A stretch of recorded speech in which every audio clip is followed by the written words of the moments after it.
Recording in progress. Assalamualaikum warahmatullahi wabarakatuh. Perkenalkan, nama saya Muhammad Raja Beranji Semara, NPM 1908260157. Di sini saya akan menjelaskan blok obstetri. Saya mengambil judul preeklamsi. Baiklah, izinkan saya share screen untuk menjelaskan min mapping yang saya buat ini. Nah, baiklah, ini dia. Saya zoom dulu terlebih dahulu. Baiklah, dari pendahulunya dulu, eh, apa sih ini preeklamsi?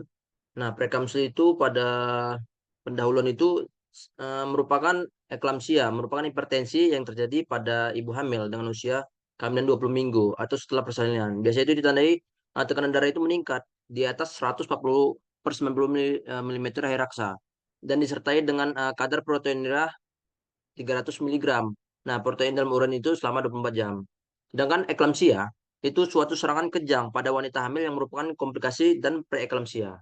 Nah, definisinya itu di mana si eklamsia ini merupakan hipertensi yang terjadi pada ibu hamil dengan usia kehamilan 20 minggu atau setelah persalinan. Biasanya itu ditandai dengan tekanan tekanan darahnya itu meningkat tinggi 140 per 90 disertai kadar proteinurianya itu 300 miligram dalam 24 jam. Biasanya itu gejala-gejala apa aja yang timbul? Gejala yang pertama itu tekanan darah tinggi, kemudian urinnya mengandung protein, kemudian edem pada kaki, dia nyeri kepala, mual, muntah, kemudian dia ada nyeri pada epigastriknya, kemudian ada nyeri pada bahu, punggung bawah, dan kenaikan berat badannya secara tiba-tiba, secara drastis. Nah, untuk klasifikasinya itu apa aja? Klasifikasinya itu preeklamsia itu menurut Miliani 2020 itu dibagi menjadi dua golongan. Ada namanya preeklamsia ringan dan preeklamsia berat. Preeklamsia ringan itu tekanan darah itu 140 per 90 mm air raksa atau lebih. Biasanya itu kenaikannya itu diastolik 15 mm air raksa atau lebih. Dan kenaikannya itu sistolik 30 mmHg atau lebih. Kemudian edema pada kaki, edema kaki, jari tangan dan wajah atau kenaikan berat badan 1 kilogram atau lebih per minggu. Kemudian proteinnya itu kuantitatif 0,3 gram atau lebih per liternya. Atau disemendengankan kualitatif satu tambah atau dua gitu. Pada urin di kateter atau midstreamnya. Kemudian frekuensi berat sendiri tekanan tekanan darahnya itu 160 udah tinggi dari yang ringan tadi 160 per 110 per milimeter raksa atau lebih. Biasanya proteinurianya itu 5 gram atau lebih per liter. Kemudian jumlah urinnya itu kurang 500 cc per 24 jam. Biasanya itu terganggunya cerebra, visus, rasa nyeri di epigastrium. Kemudian faktor risiko apa aja yang didapat terjadi pada preeklamsia ini pada ibu hamil? Biasanya faktor risikonya usia, paritas, jarak kehamilan, pendidikan, kemudian biasanya itu faktor risikonya di pendidikan Kota Palu, biasanya itu banyak. Kemudian sosial ekonomi, riwayat preeklamsia sebelumnya, kemudian umur. Kemudian biasanya faktor risiko preeklampsianya itu 85% sangat tinggi. Biasanya terjadi pada prima grapida, multigrapida, janin besar, distensi rahim. Kemudian eh, itu mencapai 25% di atas usia ibu, 35 tahun.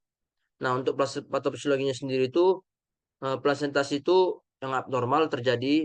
Kemudian dia mengalami ketidakseimbangan agiogenis, EGP dan PEGP, proagiogenik, sehingga dia dihambat oleh sel PLT1 ini mengakibatkan treble ya, Lex trisulkinase. Kemudian kemudian selanjutnya setelah mengalami berbagai gangguan, dia terjadinya gangguan hemodinamik. Itu biasanya peningkatan CO dan peningkatan pada curah jantungnya. Kemudian untuk kita mendiagnosisnya sendiri itu kita biasanya menganamnesis bertanya kepada ibunya uh, keluhan utama, keluhan tambahan, riwayat penyakit terdahulu.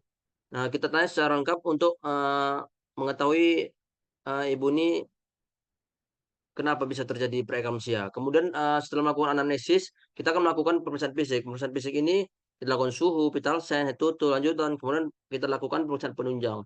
Pemeriksaan tunjang ini biasanya darah lengkap, kita minta urinasia, urinalisis, kemudian fungsi liver, fungsi ginjal.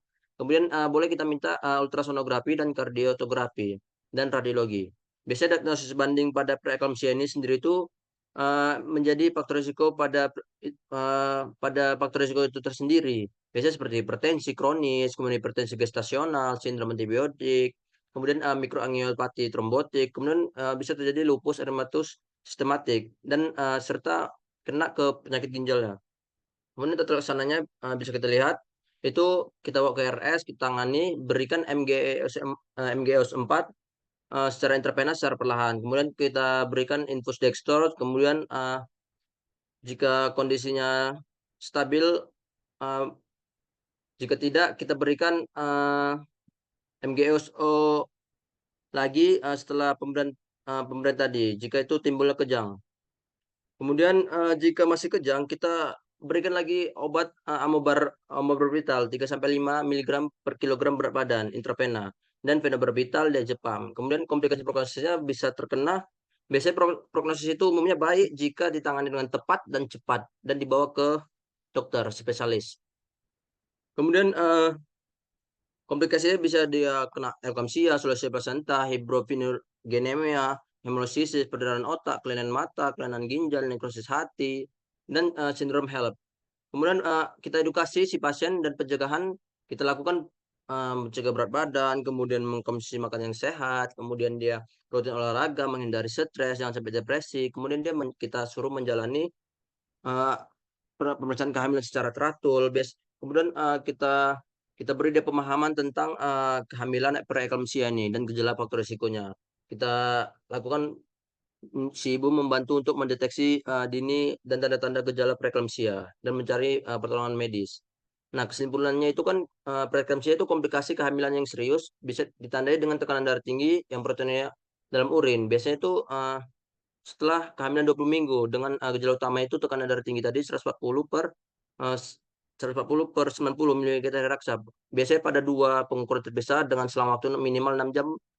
Nah, proteinnya itu adanya protein dalam urin. Edem itu pembakaran pada wajah, tangan, kaki, dan seluruh tubuh. Ini untuk referensinya 4 referensi. Eh, terima kasih sebelumnya. Terima kasih kepada Ibu Bapak tutor. Wassalamualaikum warahmatullahi wabarakatuh. Selamat